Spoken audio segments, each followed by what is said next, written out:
Did you hear the one about the farmer who was haunted to death? There's also his daughter who supposedly was manipulated by a supernatural entity. And don't get me started on her teacher, that creep was allegedly grooming his young female student. And to top it off, the ghost of the story is claiming the identity of an innocent local woman. You may have heard the story of the Bell Witch haunting before, but today we'll be taking a closer look at the details of the case. Because in this ghost story, everything is not what it appears to be. This seemingly standard story of a haunted family might just be hiding a very dark truth behind it. But before we get into any of that, let's meet the soon-to-be haunted family. The Bell family consisted of John Bell Sr., his wife Lucy Bell, and their 9 children. They have been noted to be a devout Christian family, living a most pious life, and were seen as model citizens amongst their friends and neighbours. John Bell was born in Halifax County, North Carolina in 1750. By the age of 32, he married Lucy Williams, who took on the Bell family name. Together, they bought a farm in Edgecombe County, where they grew their wealth both monetarily and in status amongst the community. Around the year 1804, they decided to move to the area near Adams, Tennessee, back then known as Red River. Here they settled on a big farm and over time acquired soil reaching up to 328 acres of farmland, where they produced crops and raised farm animals. John would go on to become so invested in the local community that he was elected as an elder of the Red River Baptist Church. Already caring for 6 children, Lucy Bell birthed 3 more younglings in their new home. Now a full flock, the children consisted of the following: John Jr., Elizabeth, better known as Betsy, Richard Williams, Jesse, Benjamin, Esther, Joel, Drury, and Zadok. All in all, the Bells were a picture-perfect American Christian family in the 1800s. However, they would probably, hopefully, not be considered so picture-perfect by today's standards and morals. Sources tend to differ on this, purely on whether they choose to mention it or not, as it would taint this image of a good-natured Christian family which the Bells have been represented as through retellings of their story. However, the amount of sources confirming this is enough that it must be mentioned here as well. The Bells were slave owners. And although John and Lucy Bell had 9 children, and therefore 9 people's worth of free labour, it wasn't enough for them, as history would suggest that they also had a somewhat sizable amount of slaves on their farm. Back then, it was still considered acceptable and was even seen as somewhat of a status symbol. For all intents and purposes, the Bell family had a great social standing in town and were living a quaint and peaceful life. But that was all about to drastically change. Before we dive into the story itself, we have a little disclaimer, as we must acknowledge that the details within the story are not to be taken as gospel nor as historical records. There are 2 distinctly different versions of the event, and each of those versions respectively have several variations of their own. Basically, most of the retellings are based on 2 different books. The newest of these is the book called A Mysterious Spirit, The Bell Witch of Tennessee, published in 1934 by author Charles Bailey Bell. As the name would indicate, Charles Bell is a direct descendant of one of the main characters of the story ahead of us, John Bell. The story goes that his father, Joel Bell, the youngest of the Bell sons, had allegedly been taking notes during the whole haunted commotion and had kept these notes in mint condition so that he could hand them down to his children upon his death. Charles took these eyewitness accounts and made them into the aforementioned book, then died about 10 years later. The other source may be more well known, and it is certainly more well regarded as being the truest account of the events. It is the book known as An Authenticated History of the Famous Bell Witch, published in 1849 by author Martin Van Buren Ingram. Although his work was published as one of the earliest, and considering the fact that it was based on the notes of a Bell family member as well, the work has over time been scrutinized by many skeptics in later years. We will look more into this book and why it was looked upon with such doubts later on, as we investigate whether or not any of it actually happened. But with all these disclaimers out of the way, we should be ready to dive into our main story of the night. Presented here is an elaborated amalgamation of the most commonly agreed upon versions of events, with inclusions of details not so commonly found elsewhere.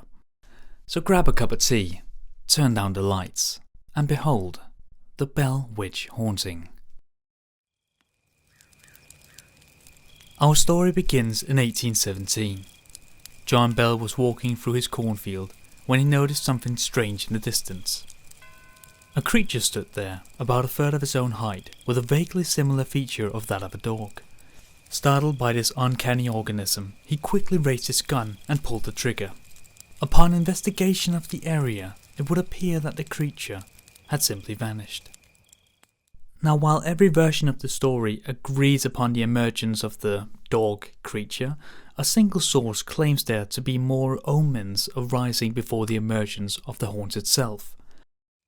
The proposed second omen was witnessed by Drewy Bell. He saw a malformed turkey misshapen with unnatural proportions of limbs and body. He rushed into the house to retrieve a weapon, but upon his return the bird had already taken flight. Drury reasoned that this could just have been a natural occurrence, as they hadn't been living in Tennessee for long, and this was probably just how turkeys looked in this part of the world. The third omen was witnessed by our second main character, Elizabeth Bell, better known as Betsy. This omen was shaped as a young girl, standing only a few steps away from Betsy. The little girl was described as having a pretty face and wearing a beautiful dress. Betsy waved to the girl, but no response was given. Betsy tried speaking to the girl, but the girl remained silent. It was perhaps at this point that Betsy gave a second and closer glance at the girl, when she realized that her feet were floating gently above the ground. A shocking revelation flashed in Betsy's eyes as she realized that the girl was hanging by her neck from a rope tied to the old tree near the house. Betsy spun around and rushed back into the house to get help from her family, but upon returning with the impending witnesses, the little girl had vanished. Unbeknownst to the Bells, these sightings would serve as dreadful omens for the imminent haunt to come. It was around dusk when the disturbances around the house would begin to manifest. Subtle knocks would be heard outside their house, as if someone were bumping into the wooden walls. Soon after this, there'd be loud knocking and scraping sounds from all sides of the building. The Bells were concerned, but figured it was just the wind making noises, the bushes scraping up against the walls, or some wild animals running amok. But the human mind can only reason with the supernatural to a certain point before it breaks, and that certain point would soon be reached.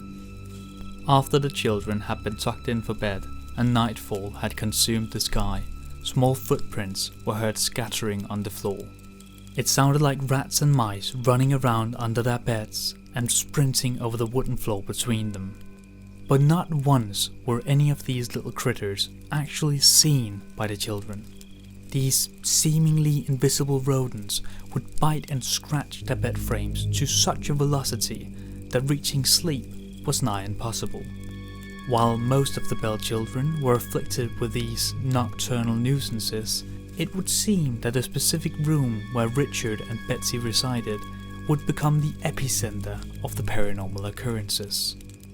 The noises in the night would consist of chains dragging across the floor, ethereal whispers coming from seemingly nowhere, but somehow also everywhere at once.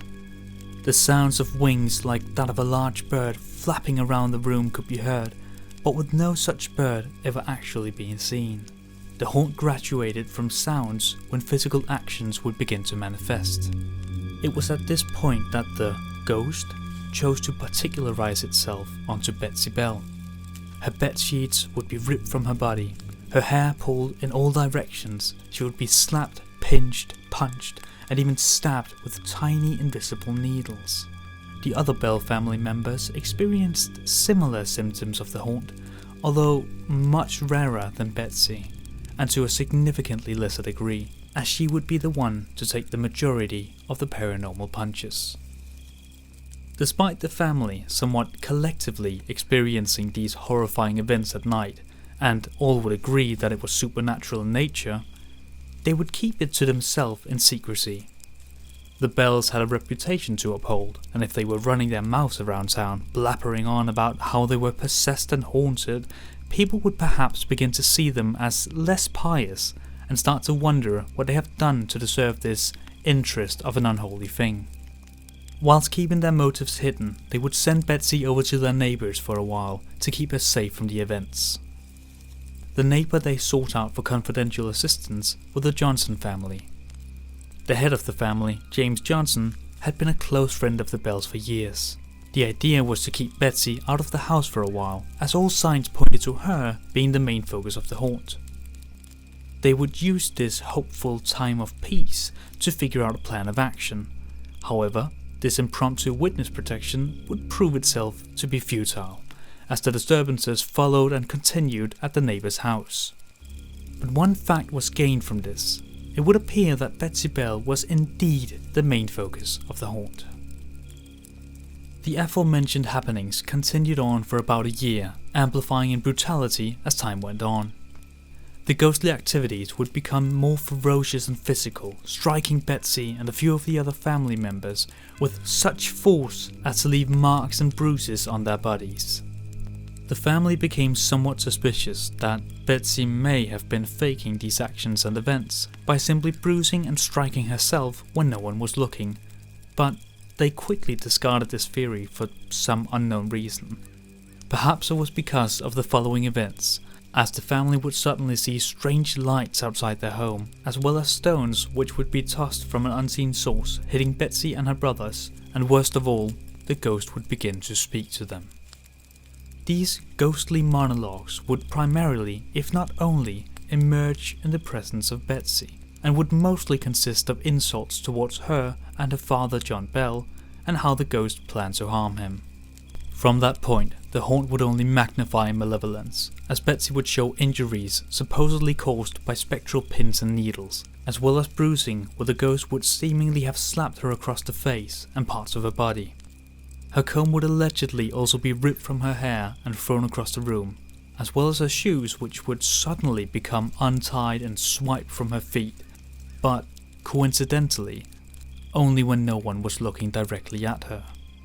The rest of the family would go somewhat unharmed, especially Lucy Bell, Betsy's mother, would even be treated with kindness by the ghost, going so far as to verbally assure her that no harm would ever be done to her. During the time of the haunt, Lucy fell ill with pleurisy. Given the time, the sickness could easily have killed her, and perhaps then have been attributed as the work of the ghost. However, quite the opposite happened. The ghost would care for her, bring her favourite snacks to her, and speak in soft voices by her bedside.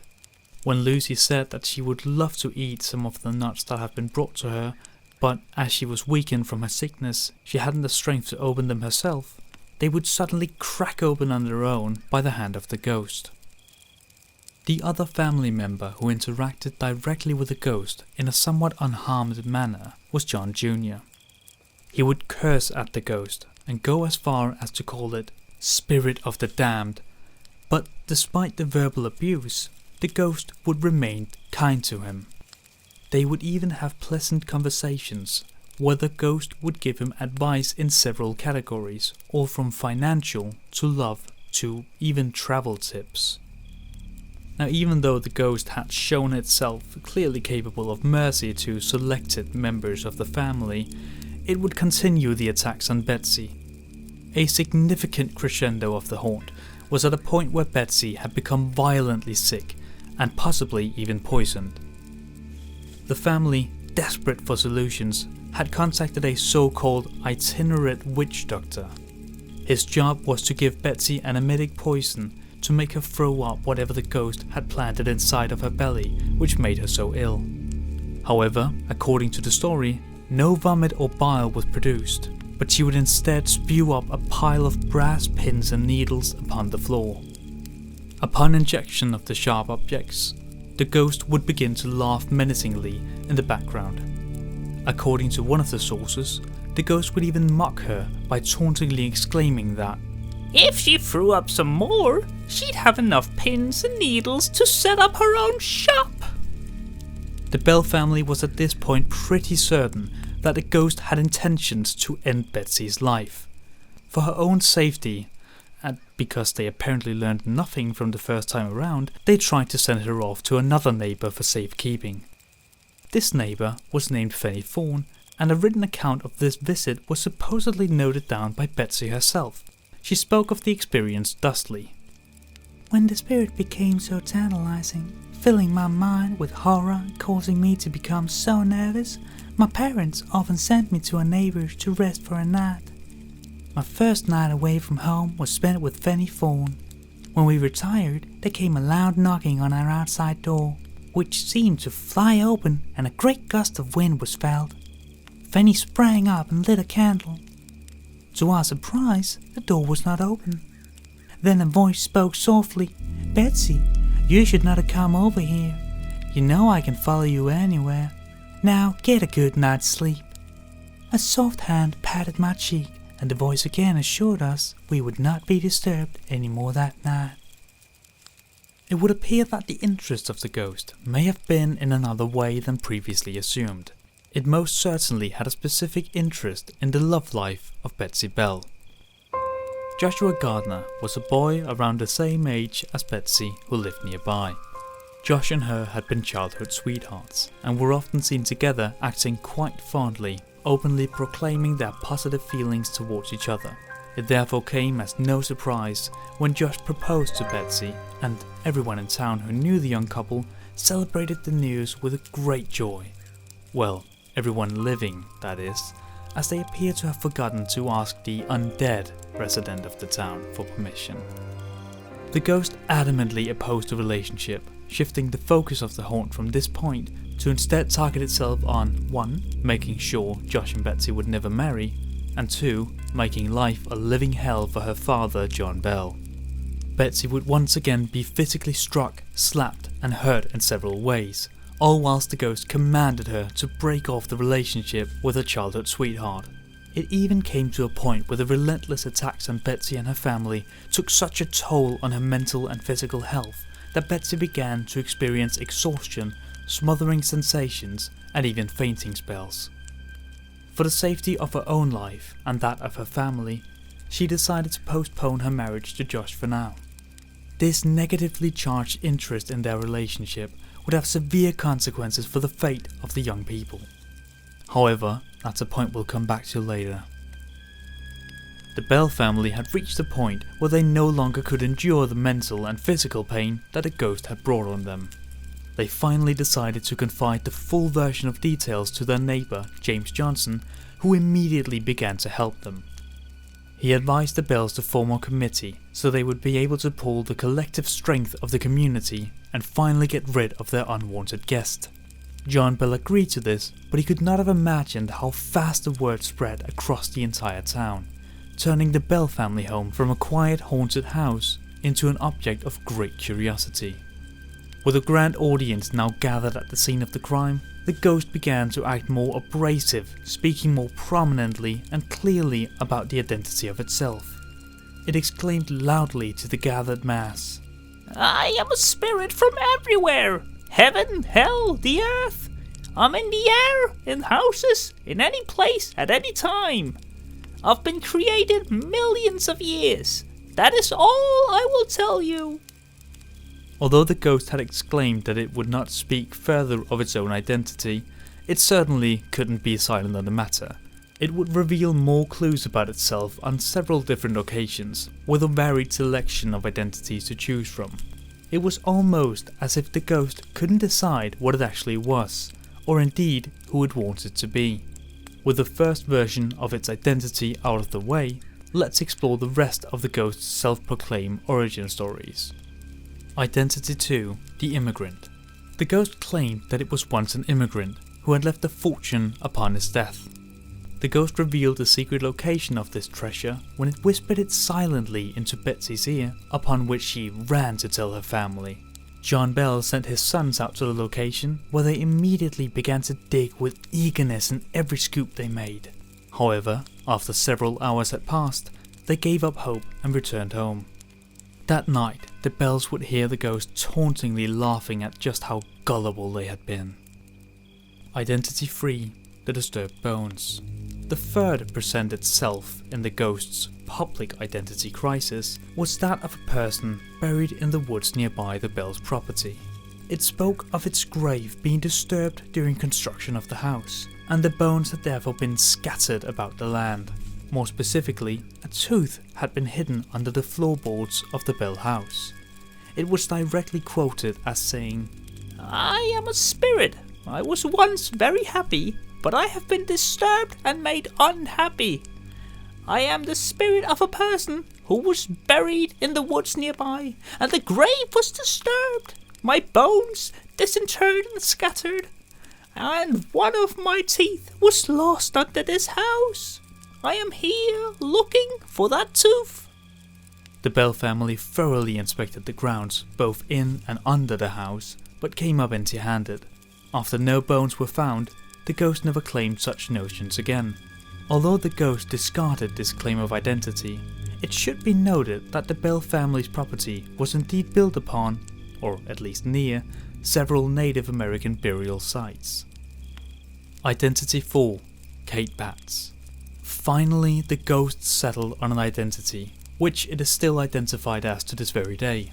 After multiple attempts of figuring out for itself who it really was, a sort of post-life crisis if you will, it settled on the name Kate Batts. Now this isn't just a random name merely pulled out of some ghostly hat, as the name Kate was no stranger to the Bells. The woman who bore that name in life was somewhat of an enemy of John Bell after a transaction of theirs had soured in the past. John had previously spoken ill of Kate to his family, so it must have been a shock to hear the ghost utter this claim of identity as its final notion.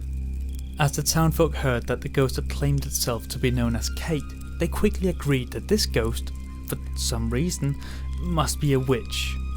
The reasoning for this distinction of character has never had a concrete source behind it. Hi, editor's note here, sorry to interrupt the story, but I feel like I should expand on why they just assumed the ghost, known now as Kate, would be a witch. You see, the most reasonable explanation for this was that most people in America, and for that matter many parts of the English-speaking world, were frightened of witches in this time period. Around the same time of the Bell haunting, everyone in town was on high alert for any suspicious neighbour who, may have been out to sour their milk or turn their daughters gay. Therefore, it should come as no surprise that the fear, but also the morbid curiosity amongst the townfolks, and why we still talk about it to this day, is that once the word witch got involved, interest in the Bell haunting would spike immensely, more than if the ghost had just been, just another ghost. The ghost, seeing its chance to severely frighten the townsfolk, acknowledged their suspicions of it being a so-called witch, and spoke thusly. "I am nothing more nor less than old Kate Batts' witch, and I am determined to haunt and torment old Jack Bell as long as he lives." From here on out, everyone in town would refer to the ghost as Kate Batts' witch when whispering about the case. However, for the sake of the points to come, we won't refer to the ghost as Kate Batts, and it will become evident later as to why. For now, its identity, for us at least, will remain as ghost, and even that is being charitable. Now with the revelation that the Bells were living with a certified ghost, and even a witch's ghost at that, the townspeople ran amok. Ghost madness was spreading across town, with every household in the area suddenly experiencing the ghost, being left with a sensational story to tell their friends and neighbours. Now that the word was out, and all the town knew about the ghost, a neighbour known as John Johnston wanted to investigate this ghost more thoroughly for himself. Johnston made a deal with the Bells that he would spend one night at their place to see if this ghost was true to its description. Almost to the disappointment of Johnston, the evening started out quietly with no paranormal action in sight. But upon nightfall, as everyone had gone to bed and the house was covered in darkness, Johnston suddenly experienced all the haunting happenings that the Bell had previously gone through. He was slapped, his bedsheets were pulled off, and he heard the ghost giggle and wheeze around him. Putting on a brave face, he sprang from the bed and yelled, "In the name of the Lord! Who are you, and what do you want?" Then all was quiet. The following morning, Johnston believed that he had figured out a remedy to scare away the ghost. His reasoning was that since he had used the name of the Lord towards the ghost, and such actions had resulted in silence, the ghost must therefore surely be afraid of God. Thus, if the bells would just use the word of God against the ghost, they should be safe. Editor's note here again. I just wanted to pop in and say that this doesn't really make any sense. You see, from the same source as this story, and confirmed in other sources, the ghost is certainly not afraid of God or the Bible in any capacity. We had tellings of the ghost quoting entire sermons, singing hymns and quoting scripture without fail. If the whole "the power of Christ compels you" notion were to truly work, it would be very, very strange that the ghost would feel comfortable to speak the word of the Bible so freely without any repercussions. For a bit of a deep dive into a rabbit hole on this specific point, one might argue that demons and ghosts actually can be able to quote scripture if it is for the purpose of mocking someone, as seen in a lot of horror tropes. For example, William Shakespeare wrote in his play The Merchant of Venice, quote, "The devil can cite scripture for his purpose." And we can even look in the Bible, where Satan himself literally quotes scripture back in Jesus' face in Matthew 4 part 5. But however, that being said, it's probably not that deep in this case, as we'll see later on. William Porter, another friend of the Bells, claimed a most dubious story. His story is that the ghost had literally climbed into bed with him one night to snuggle up under the covers.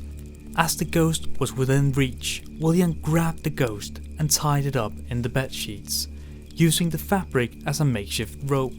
His intention was to throw it into his fireplace and kill the ghost, if such a thing can happen. However, he was unable to carry it as the ghost reportedly weighed more than anything he had ever tried to carry before. Upon trying to push it into the fire, he was unable to get close enough to touch it, as an immensely repulsive odour emanated from the ghost. There is no explanation as to how the ghost got out of the impromptu bedsheet captivity, but somehow it escaped. Another neighbour with a close encounter of the ghost kind was Frank Miles. Tall of stature and built like a bull, he saw himself fit to care for Betsy in these trying times. While visiting the Bells, he got up close and personal with the ghost. Betsy Bell is quoted as saying, "Frank was the most powerful man any of us ever saw, and just as fearless as any living man. One time he said to me, 'Come sit by me, little sister. Nothing will bother you while I'm here.'" The ghost didn't like that one bit, and it immediately began to cause harm to Betsy. Seconds later, the ghost swapped its focus to Frank and knocked him over, proving him powerless in the presence of the ghost. All hope seemed lost for the Bells. Even though their friends and neighbours could contest to the reality of the ghost through their own personal experiences, their stories proved them to be just as powerless as the Bells were. If only a hero could arrive to save them from their torment, perhaps a Major General of the US Army, maybe even someone who would become the 7th President of the United States, if it's not too much to ask for. Oh, what's that in the distance? Is it a bird? Is it a plane? No, it's General Andrew Jackson, for some reason. Well, maybe it was. You see, most sources out there will tell you in extensive detail about how soon-to-be President Andrew Jackson visited and witnessed the haunting of the Bell House. However, very few of them, if any, disclose up front that there is little to no evidence of Andrew Jackson ever physically or actually being present there at all. We'll make a closer inspection about the validity of the claims later on. So as not to waste your time on this section of the story, since it has already been somewhat debunked, I'll sum it up instead of making a complete and dramatic retelling as the rest have been and will be. The story goes as followed. Word of the haunting reached as far as Nashville, where Andrew Jackson heard of it and grew a sudden interest to investigate the sensational spookiness. His sudden urge to investigate may not have only been prompted by his curiosity, but the name John Bell would perhaps have rung a bell no pun intended, for the general, as Bell had reportedly previously served in Jackson's army in the Battle of New Orleans. Jackson gathered a crew, a few horses, and plenty of cargo for the trip. As they neared the Bell home, the horses came to a sudden stop. From a spectator's viewpoint, it was simply the matter of a muddy creek bed that made it hard for them to traverse through, but the story goes that it was actually the ghost who halted their journey. Apparently, it was Jackson himself that came to the conclusion as he exclaimed, "By eternal, boys, that must be the Bell Witch!" Then, as if on cue, the ghost assured them that it would visit them again later tonight. Shortly after, they got out of the mud and made it to the haunted property. Amongst the crew was a self-proclaimed so-called witch tamer. He carried a pistol, which he claimed contained a silver bullet that could kill any evil entity they would encounter. The ghost appeared to be interested in testing the mettle of this man, as it began to violently attack him, and it won, by the way. Disappointed by the easy victory, the ghost called the man a fraud and told Jackson that it would also reveal yet another fraud amongst them by the following day. Even though Jackson wanted to stay, his crew was shaking by their boots, crying out to vacate the premises immediately. They were spotted on their way back to Nashville the very next day. And that's it. I'll explain why Jackson's visit is considered not canon later on, but for now, let's not spend any more time on that. The ghost is eagerly waiting for you to hear the rest of the story, because this next section is really to die for. The years of constant commotion took a toll on John Bell, who began to fall ill. He became bedridden, was unable to eat, especially since his tongue had swollen up, and his body began to twitch at random. The ghost, seeing his decline in health, was quick to claim it as the work of a curse that it had laid upon him. The ghost tormented him and said that it would continue to make him suffer until the end of his life. The ghost, however, did not have to work that curse for very long. John Bell died in his bed only a short while after he had fallen ill, around the 19th of December 1820. Upon his death, the ghost would shriek in joy so loud that all the town could hear it. But there may have been a more natural explanation to John Bell's death. A vial was found in his medicine cabinet containing a dark smoky liquid, which appears to have been administered to John over some time as it was almost empty. To test the liquid, the family gave some of it to their cat, which reportedly convulsed on the floor and died on the spot, mocking the family further because that was clearly needed after they lost a father and killed their own cat. The witch exclaimed, "I gave old Jack a big dose of that last night, which fixed him." John Jr., in a fit of anger caused by the whole ordeal, threw the vial into the fireplace, where it bursted into a bright blue flame and shot up the chimney.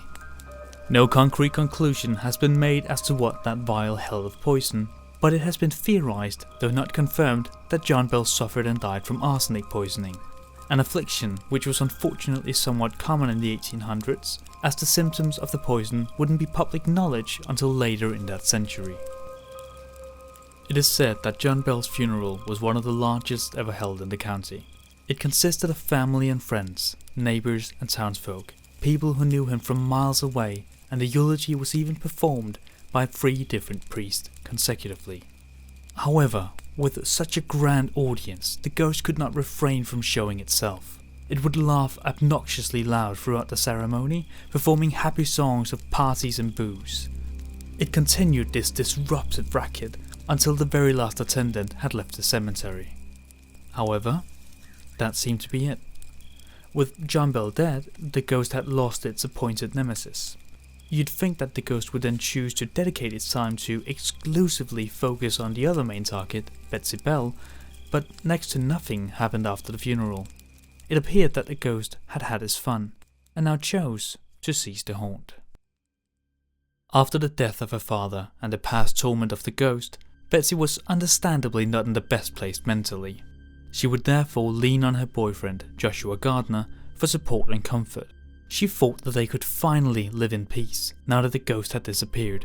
They even grew comfortable enough that Joshua proposed that they may finally marry soon. However, Betsy's newfound freedom to cuddle up with Joshua was met with newfound anger and torment from the ghost. With John Bell out of the way, nothing was distracting the undead entity from focusing entirely on its hatred for their relationship. The ghost, in no kind words, demanded that Betsy were to break up with Joshua and call off the wedding. The ghost began to follow them wherever they went, haunting and physically striking them at every chance it got. Betsy finally snapped. She could no longer endure the torture and decided that she had to call off the wedding.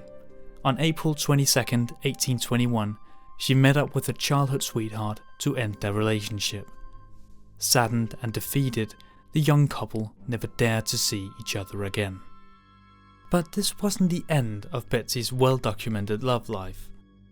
You see, Betsy and Joshua's former schoolteacher, Professor Richard Powell, suddenly entered the picture. Powell had been noticeably interested in Betsy from a very early point as a teacher, when she was still in his classes. He had even gone so far as to directly tell her, while she was a very young girl and he was a full-grown man, that he would like to marry her once she was older. Quick aside here, I don't think I have to explain the messed up parameters of this situation, and I'm sure you're all mentally ahead of me in regards to the events that are about to take place. The concept of grooming was unfortunately not something that was taken seriously as an action, or even frowned upon back then, but Richard Powell was certainly doing just such a thing. With the power dynamic in place from their teacher-student roles, and by being able to take advantage of Betsy's potentially fragile mental state during her early years, before she had the cognitive abilities to perhaps see how their proposed relationship seemed lopsided and wrong, it's no wonder that he was able to, quote-unquote, swoop in and take her, so to speak. It's quite a yikers situation, indeed, but anyways, on with the story. Now a somewhat woman in her teenage years, and with Powell being at least 11 years older than her, he saw it fit to commence in the process of asking for her hand. Despite the common view of the townsfolk that Richard Powell's moral character and social standing was that of a highly regarded learned man, there was a more devious side to him. He was a student of the occult and had repeatedly read many dark books, which, given the chance that any woman back then had read them, they would certainly be branded a witch and burned. He was also well versed in horticulture, geology and mathematics, and, here's the kicker, he was very good at performing ventriloquism as well. Make a note of that, because that will certainly be important later on. It would appear that the ghost was satisfied with its accomplishments, as it suddenly announced that it would take a hiatus. It told Lucy Bell that it would go away for 7 years and then return to check back up on things. Assumably that John Bell was still dead and that Betsy and Joshua were still not back together, and thus it disappeared.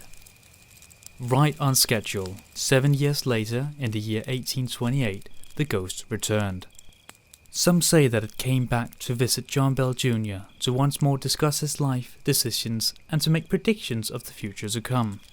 However, most of the sources focus on another visit back in the old Bell home.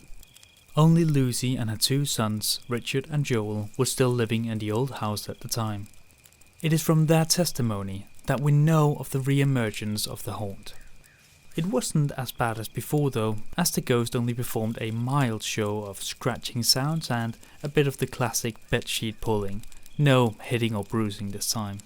As the haunt was considerably more bearable to live with this time around, Lucy decided not to tell or warn her neighbours about its reappearance, as she didn't want to make a fuss about the situation. After about a fortnight of activity, the ghost proclaimed that it would skedaddle once more, but return again precisely 107 years later, and then the house was silent. So, let's fast forward 107 years to 1935. Surprisingly, none of the original Bell family members would still be alive at this point, and the only remaining person of the Bell bloodline still living nearby was Charles Bailey Bell, the great-grandson of John Bell. The year of the supposed re-emergence of the ghost came and went, and despite the town being a bit on edge, as many of them expected the ghost to come back, nothing new was heard or seen. And from that point on, no official source have ever stated seeing the ghost again. Now, in order to have a ghost in the first place, the spectral being must originally stem from a deceased person.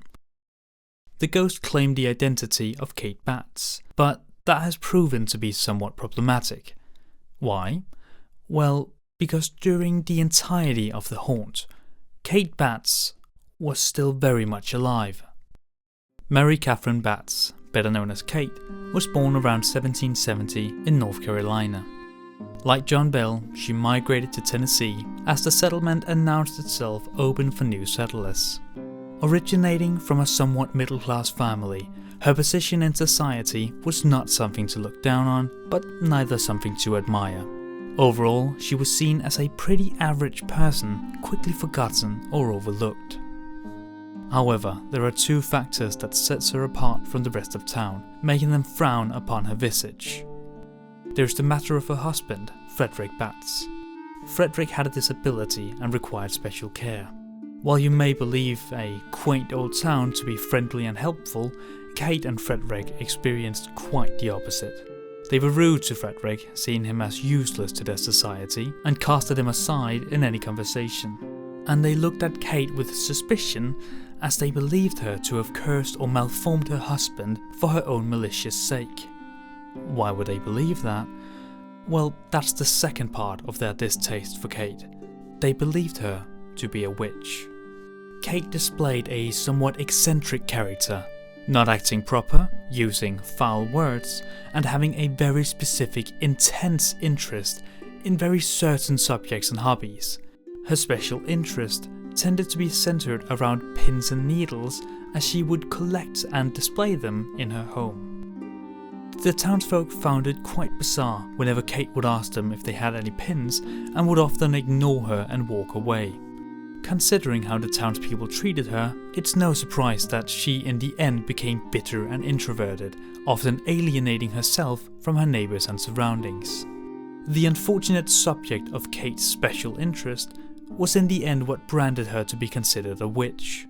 Back in the day, it was believed that witches would specifically use needles, pins, and other small sharp objects to harass their victims, or as an ingredient for curses and potions to bewitch or harm a person. But this couldn't be farther from the truth. Kate Batts is documented as being a devout Christian and took great pride in her faith. When she heard the news that the ghost, an unholy apparition, had taken her identity, she was furious. Kate went so far as to exclaim that she would legally prosecute whoever was responsible for spreading such heinous rumours about her name. Unfortunately for her, no such person was ever brought to court. Kate died several years after John Bell in the year 1859. The rumours that she had haunted the Bell family and that she was a witch followed her to her grave, and is sadly how most people remember her. Rumours about her witchiness even continued after her death, cementing her falsely malicious profile in history. Before we get to the theories on what actually happened and who was really behind the haunting, let's take a look at what happened after the story ended. An epilogue, if you will. Betsy Bell moved to Mississippi with her certified lover boy, Richard Powell. John Bell Jr. remained near their old family home, living in Robertson County, where he became a successful farmer and married a woman named Elizabeth Gunn. Richard Bell settled down even closer to home with his third wife, Eliza Orndorff. The youngest of the bunch, Joel Egbert Bell, moved to Springfield for a while, but would soon find himself coming back to his hometown. Upon the death of their mother, Joel inherited the deed of the land. He chose to sell it off to Richard, as Richard had an adjoining farm to the property. Now back on their old piece of land, Richard probably thought that he could relive the glory days of his youth. And relive it he would, just not the parts he may have wanted to. As soon as he had established himself in the new home, he and his visitors would begin to experience odd phenomena, such as howling outside, bed sheets being pulled, and objects suddenly breaking. This low-level haunt would continue to manifest itself on the property and would even continue as new owners arrived. But more on them later. Given that this version of events are explained to us with such an amount of detail that one might believe it to be historically accurate, you'd be surprised that not everyone agrees with its authenticity. There are two more versions of this tale, but neither will be explained in full here. It's not because we don't have time, but simply because to tell them would be to waste the most precious time out there, yours. But I'll tell you this. Version 3 is simply just a retelling of the story you've just heard, but instead of Kate Batts being the weird neighbour, she played the role of John Bell's wife. She was brutally killed by him, and then she haunted him. The rest is pretty much the same. Now, the second version is the competing telling to the one we've just heard. Some would even attest to this version being the true story of the events. However, as the names of the participants have been changed from its historically confirmable sources, and as some of the characters die off in this story at points that don't match with their actual gravestones, it seems that this version of events should be considered not canon, so to speak. At the very least, I wanted to include a mention of it here, as it talks about the Bell family's history as slave owners, but does very little to condemn them for it. All this version of the story really is about is the ghost of an angry overseer who was abusive to the slaves and tried to get in the pants of John's daughter, Mary, which is what they changed Betsy's name into in this version. After John kills him, he haunts them for a while, harasses an enslaved man named Dean, stalks and grooms Mary, just to kill her and claim her in the end, making Mary the victim of the story instead of John. And that is a TLDR on both of the other versions. The funny thing is, all versions of the story have one specific thing in common. In the second version we just summarized, there is a section of it where the story explains that John moved to Tennessee and just happened to become neighbors to the then future president, Andrew Jackson. And of course, in the first telling, Jackson was described in a big portion of the text on how he came to investigate the matter and potentially save them all, if not for his frightened men holding him back. But inclusion does not equal conclusion. So let's take a closer look at the presidential involvement. Actual historians mostly agree that Jackson was never there at all. The most prominent reasoning for this is simply that his whereabouts were pretty well documented year by year, and even with accounts going month by month at some points. During the time of the Bell haunting, Jackson is documented to be in Florida killing off Spanish troops who had occupied the area. Furthermore, we have political strategies and common tricks to thank for the secondary evidence. Paranormal investigator and skeptic Brian Dunning writes about the time period and explains what Jackson would have had to go through during his presidential campaign. The 1824 presidential election was notoriously malicious, and it seems hard to believe that his opponent would have overlooked the opportunity to drag him through the mud for having lost a fight to a witch. In other words, if Jackson was documented to have confronted a ghost or a witch, just to run home with his tail between his legs, his political opponent would surely have used that as a boasting point against him. Lastly, and my favourite point in the whole matter, is the written source of the Jackson involvement. A written account of Jackson's visit can be found in Chapter 11 of the book An Authenticated History of the Famous Bell Witch by Martin V. Ingram. The chapter is essentially a copy of a letter from 1894 written by Thomas Yancey. In the letter, Yancey describes a story that he heard from his grandfather, Whitmore Ford, who allegedly witnessed the Bell haunting firsthand and claimed Jackson's presence in the matter. Yancey, in the letter describing his grandfather's story, is quoted as describing the account as, quote, quite amusing to me, end quote. That's it. The written account, the so-called proof of Jackson's visit, is a second-hand source derived from an old man's bedtime story. So Jackson probably wasn't there.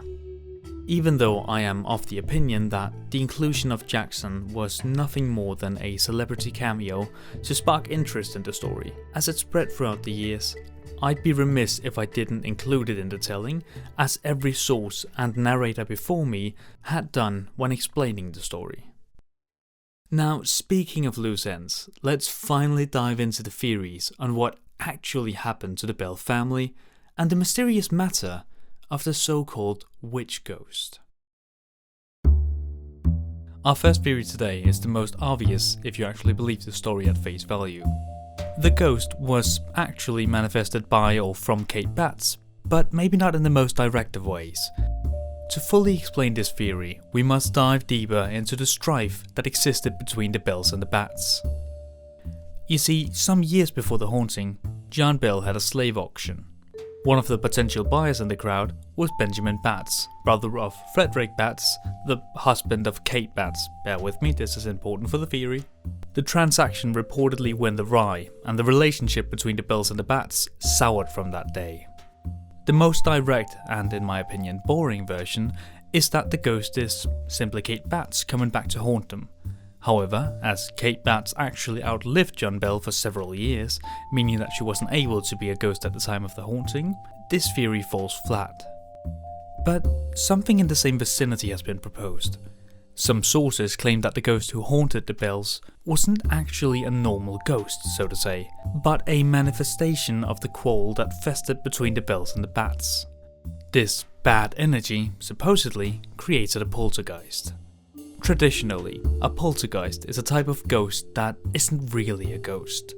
The word itself derives from the German word polten, which means to knock, and Geist, which means spirit, and that's essentially what a poltergeist is known for doing. Knocking things around, making a mess, causing chaos. But my point of it being not really a ghost is due to the fact that it is, at least in some cases, not actually an undead being derived from a deceased person, but a manifestation created by bad energy or other specific factors. More on those later. The theory goes that the animosity between the Bells and the Bats fueled this spiritual being into reality, and it chose to fester on the Bells, wreaking havoc and chaos in his way. This may have been exacerbated by Bats' alleged witch doings, as she was accused of being in league with Satan, practicing the dark arts in her spare time, always out to cause harm to everyone around her. Hi, editor's note here again.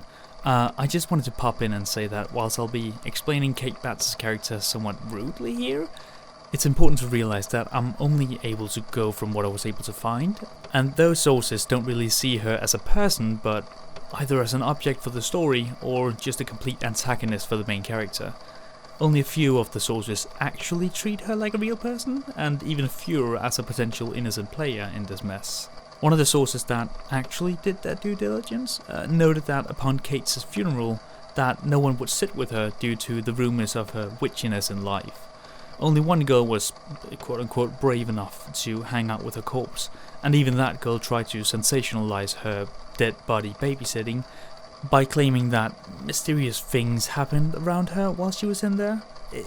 It's pretty clear that because Kate didn't really fit in, she was bullied, harassed and ostracized by the community, which made her an easy target. So just keep in mind that people may actually just have been taking out their frustrations on her as a sort of scapegoat, or, well, a scapegoat, if you will. The rumours were perpetuated by her obsession with brass pins, as she would often ask women around her, complete strangers, if they carried any and if she could have them. It could have been an innocent hobby, maybe her equivalent of stamp collection by modern day standards, but to the eyes of the townfolk it was anything but normal. It was a common understanding back then that witches would use pins, especially of the brass variety, and similar personal items to harm a victim through magic and such.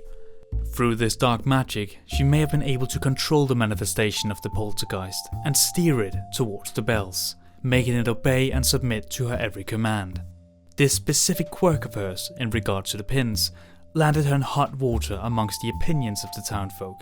So when Betsy began to claim that invisible pins would poke her, especially when the young girl suddenly threw up a handful of brass needles, Kate's obsession made her all the more suspicious and almost conclusively branded her as a witch and the perpetrator of the ghost. But this theory also falls flat pretty quickly. Kate Batts, according to actual historical documentation and evidence, was not a witch. You know, just like every other woman who was sadly accused and often brutally killed by dim-witted half-brained people at this time. Not only was she never tried as one, but she was even a noted and outwardly devout Christian, making a great show of her faith by always being in and helping out around the church. The people in town may not have liked her, only because she may have been a bit weird, but they would be lying if they called her anything but a woman of God. That, Plus, she was incredibly distraught and aggravated when she heard that the ghost had claimed her name as an identity, and even went as far as to seek legal actions to prosecute whoever was spreading this unholy rumor about her. Load up on guns, bring your friends, because this second theory smells like teen spirit. That is, of course, the spirit manifested by the angst and hormones produced by Elizabeth Bell. You see, some of the other sources agree that it was a poltergeist that attacked the Bell family, but they disagree on the cause of it actually being Kate Batts. Instead, they propose that the poltergeist is a manifestation of the hormones, angst and sexual tension that Betsy Bell was going through during her puberty. This theory is nothing new or groundbreaking. It's been proposed in other cases, such as the infamous Enfield poltergeist haunting, where the two girls near the teen age were ravaged by a spirit supposedly manifested by the conditions of their hormonal state. Some paranormal experts claim that very hormonal and angsty teenagers, according to them mainly girls, are often the cause and epicenter of these happenings. The theory goes like this. Betsy Bell was the right age, as she was experiencing puberty and supposedly had some repressed sexual guilt due to her strict religious upbringing, resulting in her subconscious resentment towards the men in her life to manifest into this evil supernatural being. Her on and off relationship with Joshua Gardner, combined with the special attention from her former schoolteacher Richard Powell, made her feelings on the matter exacerbate the problem. This would also lend credence as to why the spirit was so aggressive with Betsy, why it focused so intently on her relationships, and why it ended up killing her father. Although, it doesn't make sense as to why it was negatively charged towards Joshua and not towards Richard Powell. Very, very suspicious. Our third theory is unfortunately a classic. It's the age-old American trope of settlers plopping down on some land, claiming it to be theirs, and in the meanwhile kicking out the native people of the area. All the while, unbeknownst to them in some cases, severely destroying or disturbing Native American burial grounds. The theory is based on the ghost's earlier self-proclaimed identity. As it stated, I am the spirit of a person who was buried in the woods nearby, and the grave was disturbed. Credence to this claim has been given to the ghost posthumously, if such a thing can happen to an undead being, as actual human remains have later been found near the property. During construction work on a road nearby the old Bell farm, remains were discovered of an ancient Native American burial site. However, this could easily be coincidental given the fact that the ghost claimed several identities before and after this disturbed grave personality, and also since Native American burial sites are, unfortunately, somewhat common in that area. Our fourth and final theory is a really interesting one. It's the theory that I personally find the most plausible out of all of these presented here. Although the theory is created on the basis of the theorists before me, I've made an addition that I think might actually solve the entire matter of the Bell haunting. I hereby grant you the perpetrator behind the so-called ghost. No one else than Betsy Bell. Betsy Bell led a complicated life despite her young age. She had many siblings to simultaneously care for and take orders from, as she was somewhat in the middle of the hierarchy at home. Her religious upbringing left her with a strict regimen of how to act, what to say, and certainly with numerous restrictions in her day-to-day life. She was somewhat trapped in the perfect Christian life, leaving her wanting for more. Perhaps her father was too strict. Perhaps he had the final word in regards to what Betsy was allowed to do and who Betsy was allowed to see. And so, just maybe, something snapped in her mind. Maybe she would finally stand up to her parents and choose her own way of life. But given the century, the town, the people, everything that surrounded her, this would certainly not be a wise decision for a young woman. She could be shunned, seen as a heretic, a harlot, or even a witch. And maybe, just maybe, a witch is exactly what was needed to solve her problems. Firstly, the physical evidence. Her bed sheets would be ripped from her body, her hair pulled in all directions, she would be slapped, pinched, punched, and even stabbed with tiny invisible needles. These are just some of the things that happened to Betsy during the haunt. all of them would have been easily produced and replicated by a single person, especially during the darkness of the night where these events mainly took place. Betsy would have been able to produce the most convincing evidence of bodily harm on herself, as she was the one performing the actions. The family even became suspicious of her, and if she was doing these things by herself, as we heard earlier. The family became somewhat suspicious that Betsy may have been faking these actions and events by simply bruising and striking herself when no one was looking, but they quickly discarded this theory for some unknown reason. Secondly, the targets.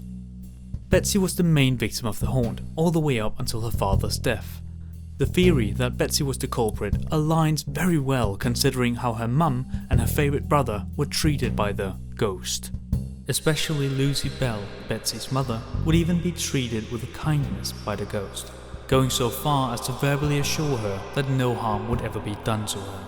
The other family member who interacted directly with the ghost in a somewhat unharmed manner was John Jr. He would curse at the ghost and go as far as to call it "spirit of the damned." But despite the verbal abuse, the ghost would remain kind to him. Even though Betsy was frustrated and had committed to lash out in this spectacular spectral fashion, she remained kind to the people around her whom she actually cared for.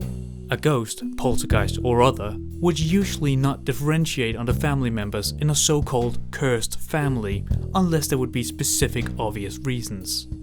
Thirdly, the victim. Her father John Bell was a pious man considering the times. Although his actions and way of thought were seen as righteous and perfect in the olden times, it could often also mean that he was strict and rigid in the upbringing of his children. Unfortunately, not every Christian father is Ned Flanders in their behaviour, and given the historical evidence and anecdotes that we have to go on regarding John Bell, he seemed to lean more on the nice guy in town, horrible father at home type of person. It would therefore come as no surprise if John had the final word when it came to the friends and partners of Betsy Bell. Perhaps Betsy had found someone else that she would rather marry, but there would be no way for her father to actually agree with this sudden disruption of his personally planned out life for her. What would the town think? His daughter, a hussy, running around town giving every boy a chance in the hay? No, it would be impossible. Unless, of course, he wouldn't be in the picture. I'm proposing that Betsy Bell is the one who killed her own father. As he died by poison, she could have enacted it by sneaking it into his food, spiking his drink, or simply switching out his normal medicines for a substance that was sure to kill him.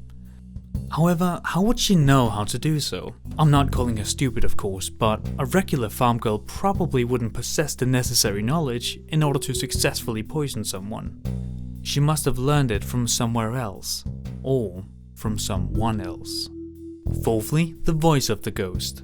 Picture a person on stage with a doll in front of them. Suddenly you hear a voice that corresponds with the movements of the doll's mouth, but with no human in sight performing this speech. A doll cannot simply speak, yet here you are plainly watching this inanimate object performing articulation with ease. How on earth is that possible? Well, because what you actually would be experiencing is the performer with his hands up the backside of the doll performing a skill which is known as ventriloquism. Now, claiming that Betsy was a skilled ventriloquist may appear to be a reach, or as if it came out of nowhere, but not only are there signs of exactly such a thing occurring early in the story, I've also found an external source that accuses her of manifesting the ghost in exactly this way. Let's take a look at these claims first of all. Our first external source on this theory comes from John R. Bell, not the John Bell we talked about earlier, just another guy with the same name from 1820. He was a military officer and was part of the Stephen Harriman Long expedition, which centered on exploring the central Great Plains in order to gather intel for military and scientific reconnaissance of the area. Bell and Long had to split up due to lack of provisions, but while Bell was on his solo journey, he also did meticulous journaling. On October 19, 1820, John R. Bell made a stop at the Murphy residence for dinner, where he heard a very interesting story. There were tellings of a young woman who was accompanied by voices of an unseen source that wished for her to marry a local man. John R. Bell have written this in his journal. Rather, a single circumstance was related here to me, of a young girl of about 15 years of age residing but 3 miles from Murphy. A voice accompanies her, which says she should marry a man, a neighbour. Thousands of persons have visited her to hear this voice. In many instances, it will reply to questions put to it. The visitors have left as little satisfied in their curiosity as before they heard it. Many are under the impression that it is ventriloquism imposed upon the hearers either by the girl or her brother, who it seems is generally in her company. Given what we have already heard, it seems pretty straightforward to establish that this young woman, whom they are writing about, is no one else than Betsy Bell. The story has also been confirmed in its connection to the Bell haunting in the year 2020 by historian David Britton. On a separate note, we'll turn our attention to the news, or the olds, I suppose, as the article we're about to hear a quote from came out in 1849 in a paper called the Saturday Evening Post. It was documented and redistributed for a larger audience, as it was included as an account in Martin v. Immigrant's book, An Authenticated History of the Bell Witch. The newspaper had previously written an account about how Betsy Bell had a keen skill of ventriloquism and would use it during the supposed hauntings to either garner attention for herself or to have the people around her do certain things that suited her, perhaps such as marrying Powell instead of Gardner. However, the Saturday Evening Post later retracted the article, as Ingram writes in his book. About 1849, the Saturday Evening Post, published either in Philadelphia or New York, printed a long sketch of the Bell Witch phenomenon, written by a reporter who made a strenuous effort in the details to connect her with the authorship of the demonstrations. Mrs. Powell was so outraged by the publication that she engaged a lawyer to institute suit for libel. The matter, however, was settled without litigation. The paper retracting the charges, explaining how this version of the story had gained credence, and the fact that at the time the demonstrations commenced by Betsy Bell had scarcely advanced from the stage of childhood and was too young to have been capable of originating and practicing such a great deception. The fact also that after this report had gained circulation, she had submitted to any and every test that the wits of detectives could invent to prove the theory, and all the stratagems employed served only to demonstrate her innocence and utter ignorance of agency of the so-called witchery, and was herself the greatest sufferer from the affliction. Now, although Betsy Bell, at this point known as Elizabeth Powell, was allegedly scrutinized in her ability to perform ventriloquism, or lack thereof if the test results are to be believed, it is not really concrete proof of any inability at all. In order for her to prove her innocence, she would simply just have to not speak. Comparatively, if one were to prove inability to read minds, one would simply just have to feign ignorance when questioned on what others were thinking. The test that she was submitted to proved nothing, and the only reason the article was pulled was to avoid a potential lawsuit for slander from Betsy and her husband. That, and the curious notion that Betsy would be so aghast and offended by this simple suggestion to a case that was closed years ago.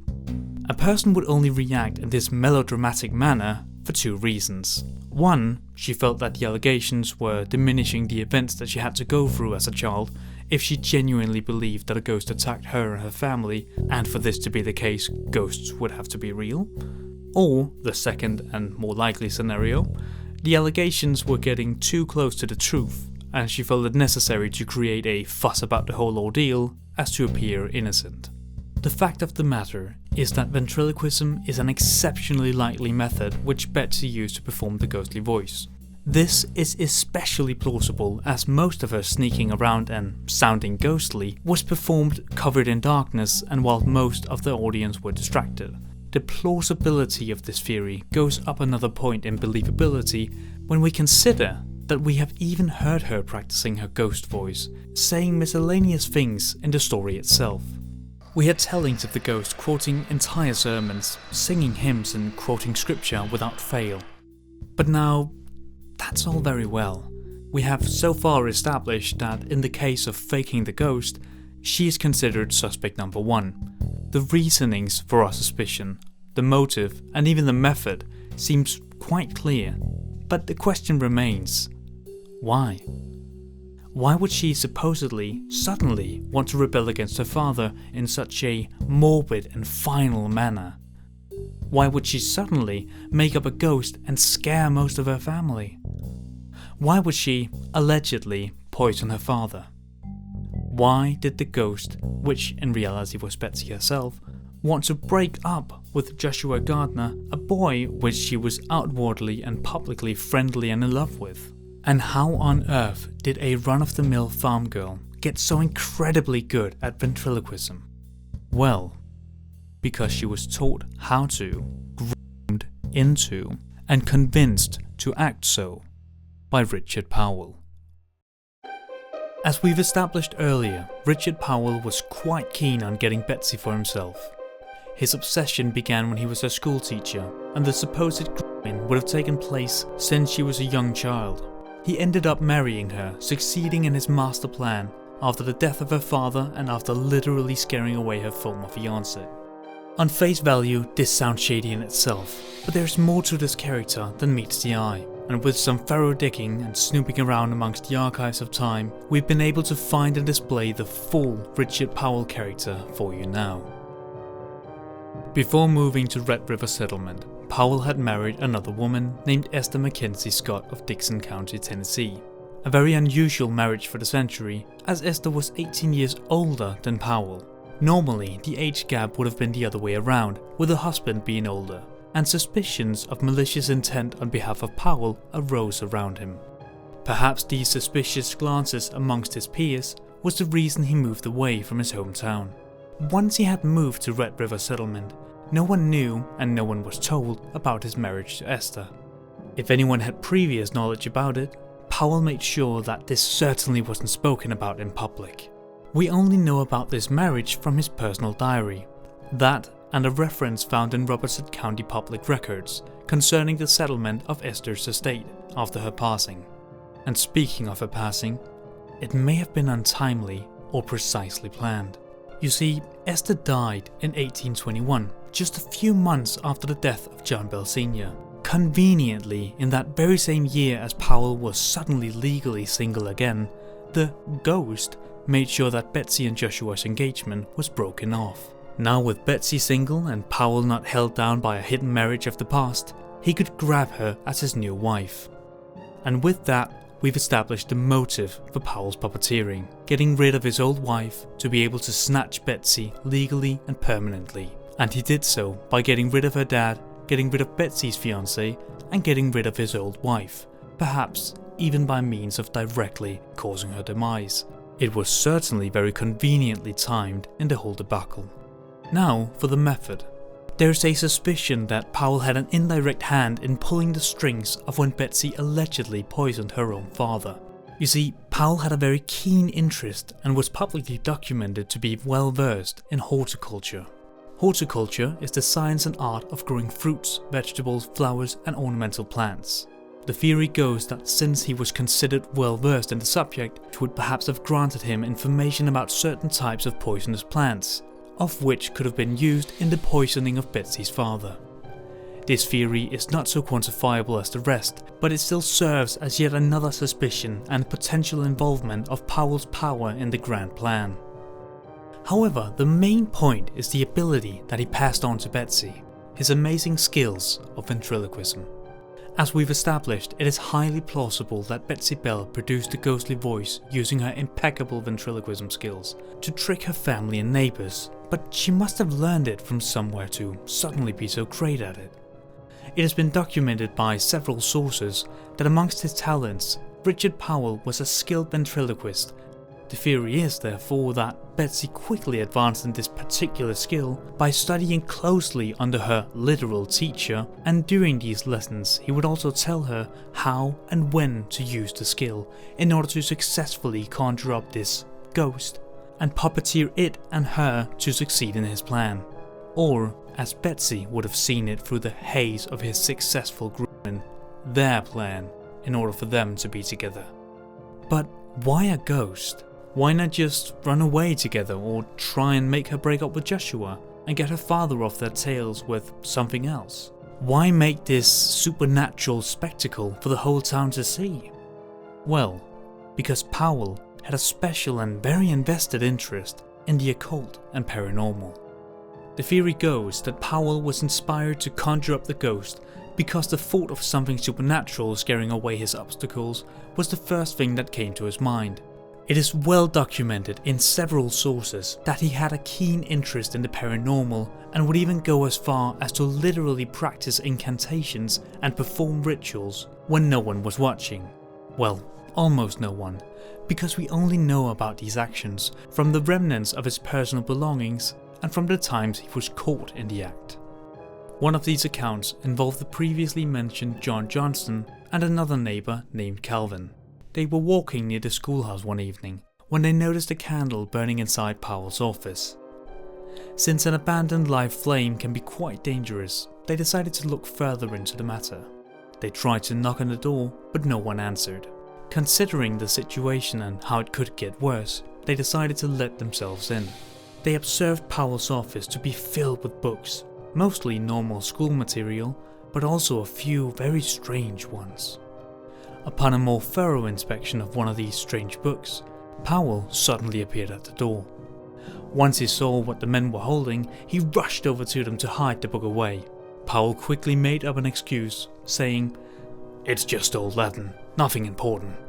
Powell was known to be able to read Latin, so the two men just brushed it off at the moment. However, Calvin would later comment on the fact that the text amongst the strange images in the book looked nothing like Latin at all. But it doesn't end here. A group of children, some from both the Gardner and Bell family, were walking home from school one night. They were talking about a difficult problem that the school teacher, Richard Powell, had asked them to solve. Since no conclusion could be reached, they decided to return to school for a bit of guidance. However, once they reached the school, they found the door to be locked, and the room inside appeared to be covered in a dim and shady light. Listening in from the other side of the door, they could hear Powell seemingly performing incantations as he was speaking rhythmically in a language that the students had never heard before. Powell's performance would cease immediately upon hearing the children's knock at the door, followed by the door being flung open. Upon this, the children were faced with a disheveled and exasperated teacher in front of them. They confronted Powell about what they had heard, but he denied it, claiming, "You must have been daydreaming, there's no one else present." This response startled the kids a bit, since none of them had accused the professor of talking with anyone else, meaning that Powell may have felt that he wasn't alone during his performance, or maybe in his mind actually have seen a being that he was trying to conjure. The entire schoolyard would talk amongst them, as several of the children had heard and would continue to hear these strange incantations performed by Powell, at times when he thought that no one could hear him. From that point, whenever Powell caught a child trying to listen in on his strange practices, he would severely punish them, often in public display, to dissuade other children from spying on his mysterious actions. These testimonies to Powell's occult interest and practices would also serve as an explanation for the many identities of the ghost, which it claimed to be before deciding to be Kate Batts. Taking his extensive knowledge of ghosts and demons into account, as well as his eagerness in trying to invoke them, he would have had too many choices to pick from in regards to what sort of ghost he would like to be performed through Betsy for the most effective result. The occult origins severely shine through in regards to the first and the third identity concerning the story of the disturbed bones and the demon of hell. Knowledge of apparitions arising from a disturbed pile of buried bones specifically would not be normal thoughts or theories amongst the regular townfolk. It's easy to assume this today as we've been primed by books or movies of the horror genre, but back in the 1800s it would be absurd to make up such a theory. The mind behind the different ghost identities would therefore need extensive occult knowledge to create these manifestations of lore for the ghost. It would appear that since none of Powell's backstory suggestions seemed to stick, it was perhaps Betsy herself that introduced the idea of utilizing the identity of an old family enemy. This would also serve to create discordance and fear amongst the townspeople, since they already had theories of Bats being a witch.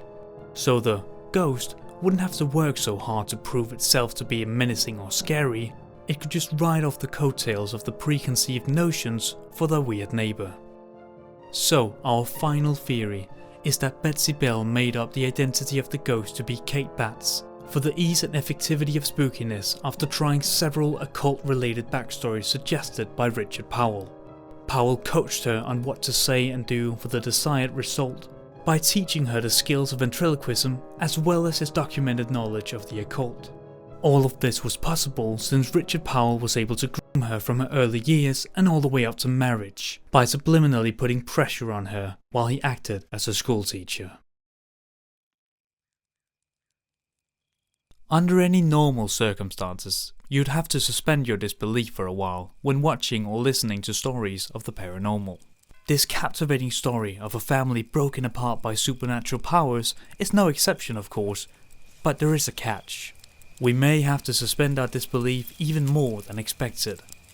All of these scattered sources with their own respective critics and skeptics seems to point to a curious question. And that question is, did any of it actually happen? Midway through the telling of this story, we've already established that the involvement of General and then future President Andrew Jackson was shoddy at best and considered dead on arrival in any other case. No historical evidence points to his participation as well as his documented presence elsewhere during the period of time. Although the whereabouts of the Bell family are considerably less known or documented, the story itself seems to fall apart when examined for just a bit more than the initial hearing of the story.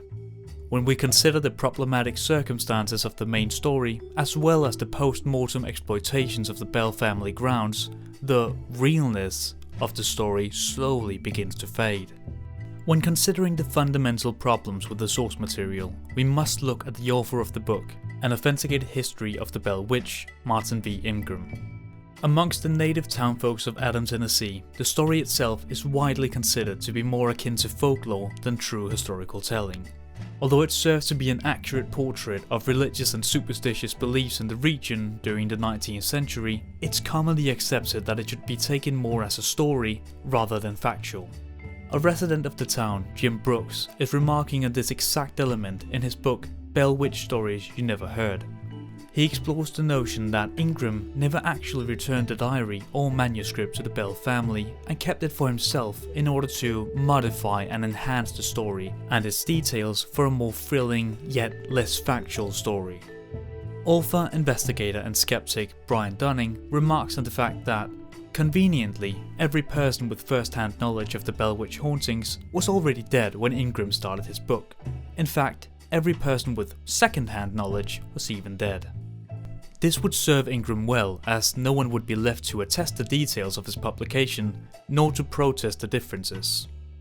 Dunning dismisses the entire tale, considering it to be more an exaggeration of the truth, and at points even an unequivocal lie. Vague stories indicate that there was a witch in the area. All the significant facts of the story have been falsified, and the others come from a source of dubious credibility. Since no reliable documentation of any actual events exists, there is nothing worth looking into. I chalk up the Bell Witch as nothing more than one of many unsubstantiated folk legends, vastly embellished and popularized by an opportunistic author of historical fiction. Joe Nickell, sharing the same credentials as the formerly mentioned, takes a slightly different approach. Although he embraces the story as it is, he remains unconvinced regarding the ghost situation. The Bell Witch story sounds suspiciously like an example of the Poltergeist faking syndrome, in which someone, typically a child, causes the mischief. But despite the notion that the story itself might be highly falsified, it can still serve a greater purpose than intended. Author and investigator Ben Radford states that the story serves as a lesson for all paranormal researchers on the notion of double-checking your sources, materials and claims. It shows how easily legend and myth can be mistaken for fact and real events, and how easily the lines are blurred. The burden of proof is not on skeptics to disprove anything, but rather for the proponents to prove the claims. And speaking of paranormal researchers accepting information on face value, let's talk about the exploitation of the remains from the Bell family home area. After the death of John Bell and then Lucy Bell, the house and most of the land was bequeathed to one of their sons, Joel Bell. Joel then sold the property to his brother, Richard, as Richard already had a farm next door, which he could then merge with his childhood home. Not much is written about the place until 1964, where the property was once again sold off. This time it was sold to someone outside the Bell bloodline, Bill and Frances Eden, who bought the place with full knowledge of its alleged haunted past. However, they felt watched, stalked, and had a constant eerie feeling about the place. Editor's note here. Yeah, perchance because they believed it to be haunted and thus experienced a form of mental placebo effect.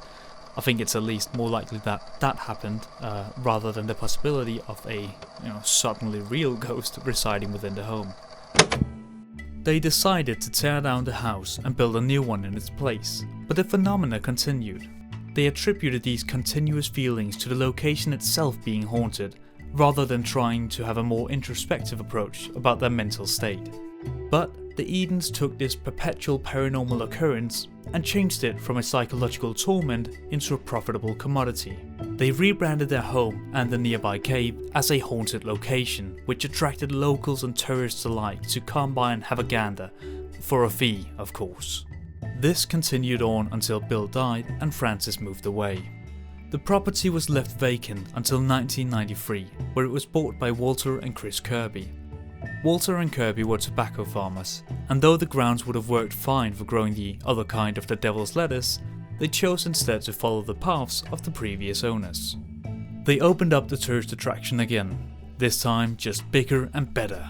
It has been reported, though the sources are unknown and likely hyperbolated or falsified, that the moment they moved into the old house, the haunting phenomena began to happen again. And hey, maybe it could happen to you too! Just pay the entrance fee, buy some merch from the gift shop, pay for the picture taken on the ride, and you too can return home with a smudge on the lens that you will insist to be a ghost! Oh, and speaking of scams, regarding the cave, I really don't know what to say. I had some respect for these so-called ghost hunters before I began this project, but considering what I now know, it's become very hard to take any of them seriously. Yes, even more than before. The so-called Bell Witch Cave is absolute bogus. It was never reported to be directly involved in the haunting, nor was it utilized by any of the original characters. The closest we get with any kind of leeway in respect to recognition of an actual source is a local rumor which states that, oh, the cave? That's where the ghost went into hiding between the hauntings. That's it. But alas, even though there is no historical evidence for it ever being involved in the haunts, it certainly hasn't stopped the ghost hunters from showing up in piles, paying tourist trap fees for a quick photograph and EVP session inside the dark, moist cave walls. It has been reported that several people have been able to record electronic voice phenomenons, EVPs, inside the cave. But not only that, several spooky photographs have been taken inside the cave as well, with motifs of little balls of light as well as strange looking people showing up unexpectedly in the photographs. Of course, this all sounds very exciting, until you consider the circumstances. The sound recordings and the pictures were taken in a dark, moist cave. Of course the sound will appear spooky and warped when the acoustics of your environment are all warped and weird. The same goes for the pictures, as the cave is almost completely dark, meaning you have to use the blitz or another artificial light source. Your motives will surely look a little strange if you have a handle on your equipment, and indeed very strange if you barely know how to operate a camera under these challenging circumstances. Oh, and the balls of light? Probably just dust particles, mist from your breath, or a droplet of water from the moist ceiling caught in midair. But despite these piles of evidence being so easily disputable and disprovable, supernaturally interested tourists and visitors still show up for a little taste of that original tale. Considering that the original Bell House is literally torn down and gone, and the only remaining element of the 1800s haunting is the cave, which bears no direct relevance to the Bell Witch legend itself, one would assume that these people would leave empty-handed. However, by the sheer power of determinism, belief, and a massive dose of apophenia and pareidolia, they somehow return home satisfied with their purchase. With all these uncertain sources, and the people filled with confirmation bias on one side against the bitter skeptics on the other, it would seem that we may never have our answer as to what happened with the Bell family, and indeed if any of it actually happened in the first place. What we do know is that the legend of the Bell Witch haunting still inspires and enthralls people from all places to seek out the paranormal in the area of Adams, Tennessee.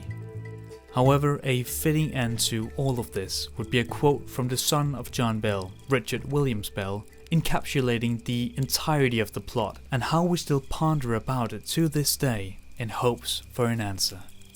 Whether it was witchery, such as afflicted people in past centuries and the darker ages, whether some gifted fiend of hellish nature, practicing sorcery for selfish enjoyment, or some modern science akin to that of mesmerism, I am unable to decide, nor has anyone yet divined its nature or cause of appearing, and I trust this description of the monster in all forms and shapes, and of many tongues, will lead experts who may come with a wiser generation to a correct conclusion and a satisfactory explanation.